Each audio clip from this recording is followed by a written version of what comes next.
conectada. Son las 7 horas con 53 minutos en Voces y Opiniones y tenemos ya conectada a nuestra invitada, la abogada Nadia Villón. Ella es magíster en Derecho Constitucional para abordar el caso Santiago Díaz y el rol del Estado en la protección de los derechos de los niños, niñas y adolescentes. Bienvenida, abogada, este es su espacio Voces y Opiniones. Hola, ¿cómo están? Muy buenos días con todos. En primer lugar, quiero agradecer la invitación que me hacen. Quiero también mandar un cordial saludo a mi alma mater, que es la Universidad de Guayaquil, universidad en la cual doy clases y en la que me siento muy honrada también en representar. Eh, la verdad es que me han invitado a abordar un tema bastante sensible, realmente, y en el que pues estoy dispuesta a contestar todas las preguntas que se me hagan, ¿no? Desde la línea siempre de respeto y protección de los niños y niñas y adolescentes, pues es básicamente lo que se requiere abordar el día de hoy. Perfecto. Sí, justamente ya habíamos conocido como parte de las últimas novedades que se habían registrado en este caso es que el Consejo de Administración Legislativa, el CAL, resolvió ya suspender los derechos parlamentarios del legislador Santiago Díaz mientras se mantenga la medida cautelar de prisión preventiva en su contra. Eso era lo mínimo que se esperaba, al menos en este caso, porque recordemos que igual él había pedido más bien una licencia asalariada, ¿no? Entonces, de hecho, ya entiendo que el presidente de la Asamblea le ha pedido en este caso hasta que renuncie a su curul, precisamente por un debido proceso y aparte un tema ético, ¿no? Sin embargo, obviamente el tema de la protección de niños, niñas, adolescentes ha sido también un debate paralelo que no ha sido menor. Estamos hablando de que una de las autoridades elegidas por voto popular habría cometido un delito como la violación, que no podemos decirlo que ya ha sido efectuado porque está en el proceso.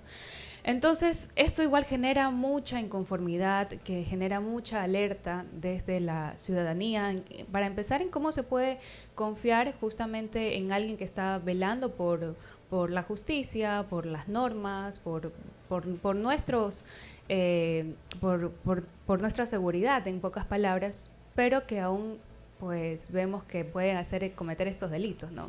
¿Qué se podría decir al respecto? Bueno, muchísimas gracias. Sí, lo que tú dices es bastante interesante en el sentido de que pones un interrogante diciendo cómo se puede confiar en una persona que supuestamente ya debe de velar por la protección de los derechos de todas las personas en el país, porque para eso está en la asamblea. Pero es que sabes una cosa, eso es algo que nunca se sabe hasta que se da, ¿ok? Cuando nosotros damos el voto para elegir a una asamblea, ¿ya? Y a los asambleístas, realmente lo damos a ciegas, y lo hablo desde un aspecto general, también me meto desde ese punto. ¿Por qué? Porque no hay una verdadera concientización, ni una verdadera interiorización respecto de por quién voy a votar. Punto número uno. Punto número dos, nadie puede saber cuáles son las acciones ya antijurídicas y culpables que va a cometer esa persona, ya. Por eso es que el derecho penal no es un derecho preventivo, es un derecho más bien que se aplica ya cuando se ha cometido una infracción, porque es un derecho meramente sancionador.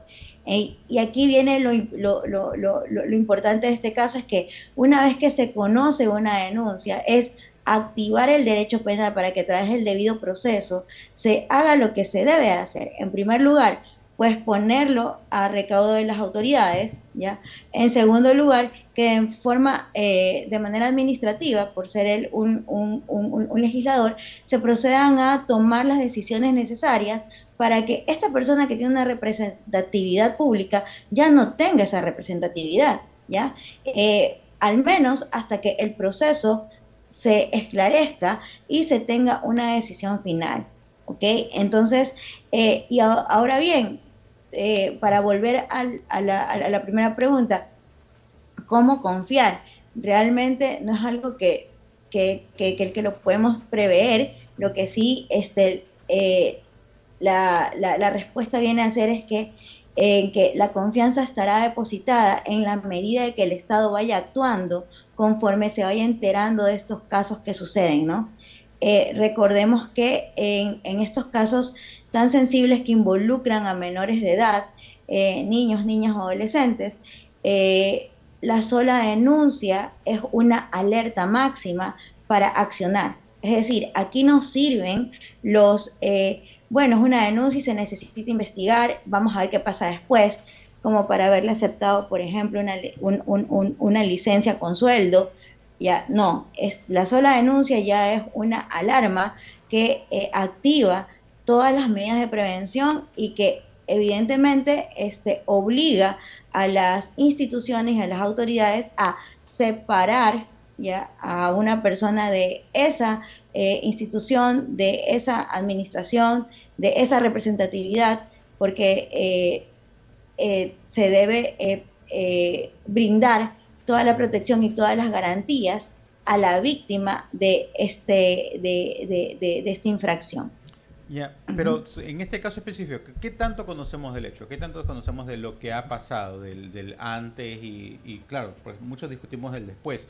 Claro, podríamos discutir mil veces sobre si el papel del derecho penal es preventivo, que yo creo que sí, es muy preventivo, pero más allá de eso, claro, ¿qué tanto sabemos del hecho como tal? O sea, ¿qué fue lo que pasó? ¿Qué es lo que sucedió? Y hasta cuánto también hay que decirle a los propios padres de los menores, oye, cuiden a sus hijos, no los dejen con personas extrañas, o no los dejen con personas que no son ustedes mismos para que los puedan cuidar. De lo que se sabe del caso es lo que públicamente todos conocemos. Debemos de también tomar en cuenta que este caso se encuentra en una investigación previa, en una investigación fiscal, ¿ya? Y y en este sentido, pues esto tiene un carácter de reserva, más aún porque se trata del caso de una menor de edad y que debe tener una garantía de reserva reforzada, por llamarlo de alguna manera. Y en ese sentido, cuestiones que se ventilen dentro de esta investigación y posteriormente en un proceso, ¿verdad? No pueden ser públicas a menos que sean para las mismas partes procesales. Lo que se sabe sí es que hubo una denuncia, ¿verdad? Por parte de los padres de una niña, ¿verdad? De 12 años, indicando que fue violentada sexualmente hace 7 meses atrás de la existencia de la denuncia, ¿verdad? Y que no había denunciado por miedo, por temor a cualquier tipo de represalia, ¿no? Se sabe también que esta denuncia sale a la luz justamente el día en que se estaba proponiendo la reforma al artículo 175 del Código Orgánico Integral Penal respecto de la edad para el consentimiento sexual, ¿no? Entonces, es lo que se sabe en sí. Del resto de de la investigación y de las cuestiones minuciosas que se dan dentro de ella, realmente no nos podríamos Ahora, no nos podríamos pronunciar por el carácter reservado. Ahora bien, ¿qué tanto le podríamos decir a los padres, cuiden a sus hijos? Bueno, eso es que yo creo que todo padre y toda madre sabe cómo cuidar a su hijo, cómo cuidar a su hija. Lo que sí yo creo es lo siguiente. Pienso que esto, más allá de ser la responsabilidad de papá, mamá, yo pienso que esto debe ser una responsabilidad que debe social. ¿Y a qué me refiero con lo social? Que el Estado debería hacer más campañas a través de políticas públicas de prevención ante estos casos, ¿ya? Porque muchas veces, estimados amigos, los niños, niñas y adolescentes o cualquier persona está sufriendo de algún tipo de delito que va en contra de la integridad sexual, ojo con lo que estoy diciendo, no me refiero aquí específicamente a la violación, puede ser abuso sexual, puede ser acoso, inclusive algún tipo de delito de pornografía infantil y ni siquiera se entera. ¿Por qué? Porque no lo sabe, ¿ya? Entonces, al tener este tipo de desconocimiento, ¿verdad? Al no tener conciencia y al no interiorizar por lo que estás pasando, pues evidentemente a veces pasa inadvertida, pasan inadvertidas ciertas situaciones, ¿no? Entonces, uno, Ahora, pienso que antes, política pública es muy importante. Ujú. antes de eso, porque claro, usted mencionó justamente que se estaba discutiendo este proyecto de ley, ¿verdad? Y ya hubo una sentencia de la Corte Constitucional que de una u otra manera también marcaba esa vía o marcaba justamente ese direccionamiento. Pero es tanto así, ¿qué es lo que nos decía la Corte Constitucional respecto al consentimiento de los menores de edad? Bueno, a ver, no es tanto así. A ver, antes de llegar a la sentencia de la Corte Constitucional, yo sí que me quisiera remitir a lo que específicamente establece el Código Orgánico Integral Penal, porque es la norma en sí que se refiere a este tipo de situaciones, ¿no? El COIP en el artículo 175 indica claramente que en los casos de violencia sexual, ¿verdad? El consentimiento dado en personas menores de 18 años es irrelevante. Ya, dice, con excepción, ¿verdad? De los mayores de 14 años que hayan estado mayores de 14 años que hayan estado pues en conciencia de dar este consentimiento, ¿ya?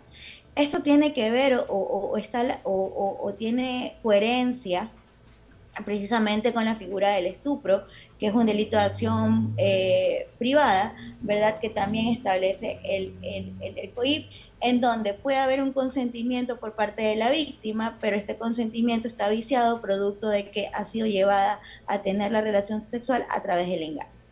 Ahora bien, la Corte Constitucional en realidad no abre paso a que la edad para consentir la relación sexual sea a menores de 14 años. Eso no refiere en sí la sentencia, ¿ya? La Corte Constitucional toma este tema de una manera muy amplia y claro, voy a ser aquí sí bastante franca en determinar que muchísimas veces la Corte Constitucional es tan amplia que incurre inclusive hasta en,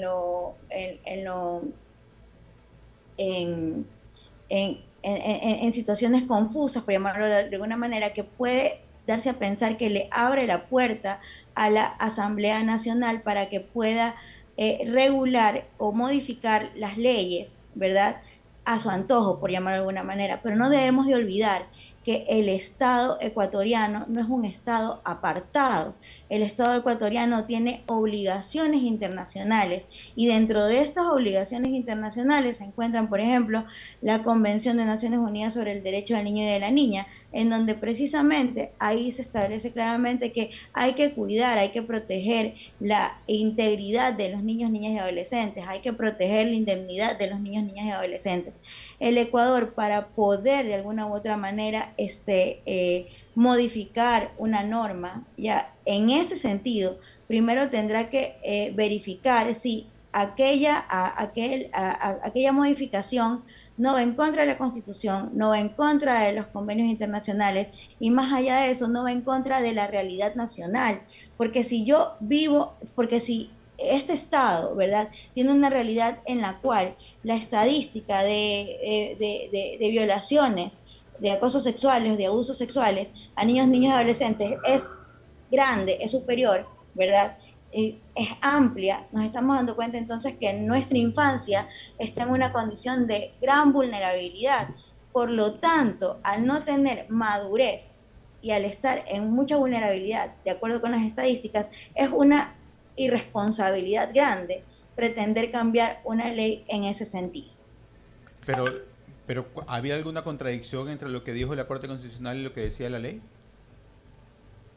Lo que dice la ley hoy en día No, el proyecto de ley que quería presentar el señor Díaz. Por supuesto que sí, o sea, no había posibilidad alguna de que se cambie, ¿verdad? La edad para el consentimiento sexual, sobre todo porque eso también iba a cambiar o supondría, ¿verdad?, cambiar también otros tipos de delitos que se encuentran en el Código Orgánico Integral Penal y sería completamente un desquicio legal, por llamarlo de alguna manera. La Corte Constitucional no se pronunció directamente de esa manera. Se trataba que, o sea, el proyecto de ley trataba de ignorar o de omitir el consentimiento de todos los menores de edad o desde cierto rango? Entiendo yo que decía el proyecto de ley y que fue lo que en primera instancia se firmó desde la bancada de la Revolución Ciudadana. Entiendo yo que el proyecto de ley establecía que el consentimiento para poder tener relaciones sexuales cabía en menores de 14, en menores de 14 años, ¿ya?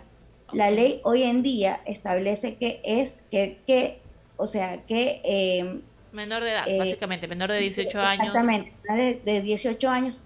Claramente el artículo 175 dice, el consentimiento dado por un menor de 18 años es irrelevante, con excepción de los mayores de 14 años que hayan consentido en eso, pero eso habría que hacerlo a través de una investigación, vuelvo y repito, eso tiene que ver con la figura del estupro, también, ¿verdad?